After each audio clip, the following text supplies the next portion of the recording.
Hello, my name is Luke Amato, and this is my Sports Medicine 3 project on Osteo, Odonto, Keratoprosthesis. Osteodontist prosthesis, otherwise known as OOKP, or also otherwise known as tooth and eye surgery.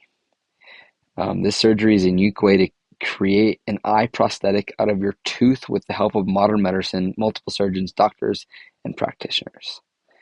Um, why would someone need this surgery? You have an ocular surface disease uh, ending in blindness, and it's an autograft, not an allograft. So what this does is it takes your um, gives you a new cornea basically. The optic prosthetic, synthetic optics using polymers and titanium to make a new cornea, making bilateral corneal illness solvable, and it can be used on all ages, though it is most commonly used on ages 12 through 65, but it has been known to be used on infants who are born with corneal blindness, but the anesthesia protocol is different for that.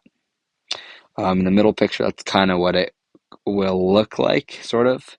And then the bone autograft. The tooth is removed and then made into like an eye. So you're gonna take um, the synthetic optic and you're gonna put it inside the tooth and make a little hole for it. And you're gonna put that in the eye, and then the corneal replacements um, often get rejected. So that's why you want to use your own tissue. Who deserves OOKP? Bilateral corneal illness, not unilateral blindness people, because um, if you're just blind in one eye, it's a really invasive procedure. So they will say, "Hey, you just born blind in one eye. Sucks to suck, but that's just what you're gonna have to live with." And then the bilateral, you're gonna do both because you can't see out of either of your eyes. Um, Another reason why you might want to do it is no other working options or last attempts at the curing the blindness were unsuccessful. Like, so say if you used a corneal transplant of using a donor's cornea and you, your body rejected the transplant, then you're still blind, and that sucks. And then another person who deserves it and is can opt to get it if they have bilateral corneal blindness is patients who have good oral bone and health, because you have to have good bones and oral health to be able to do the surgery. Watch a quick video and I'll walk you guys through it. So here is kind of what the steps are. So step one, you're gonna go in for your original visit. You're gonna see the doctor. You're gonna visit, and they're gonna decide whether you need the surgery or not. Step two would be surgery. Kind of number one is they take your a piece of your cheek muscle on the inside, right where your teeth go up against your cheek every time you talk, speak, and chew, and they're gonna take a graft out of that. They're gonna take that and replace your current cornea with that cheek tissue. It kind of sounds odd, but it'll help um, get it better.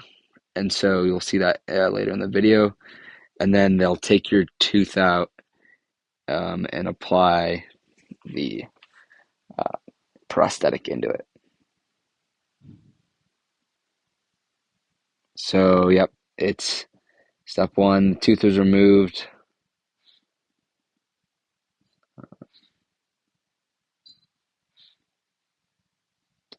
So yeah, step one, the tooth is removed and chiseled through the hole in the man-made lens.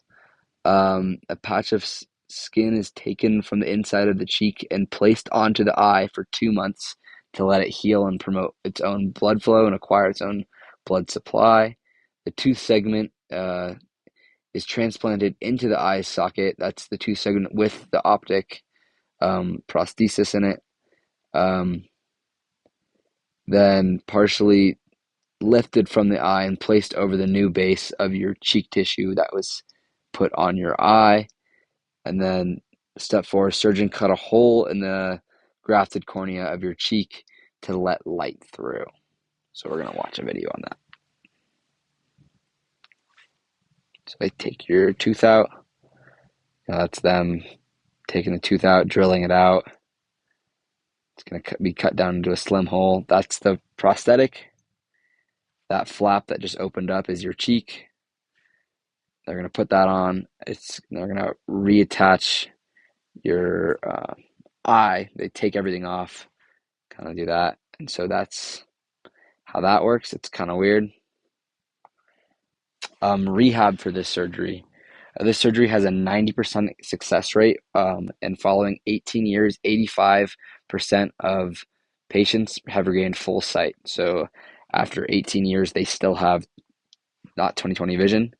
After surgery on the eye, you must stay in an upright sitting position for a week. It means you can't lay down, and you're keeping your eyes closed at the moment just to not let the light in because it would bother you. And you're still have to go in so that they can cut that cornea, that brand new cornea open. And so then during the first month of post-op, you see the doctor weekly, and then the appointment interval grows larger. Sunglasses and low light conditions may help because of the exposure to light. You're going to be really sensitive since you just got brand new eyes, basically. And so thank you. Let me know if you have any questions.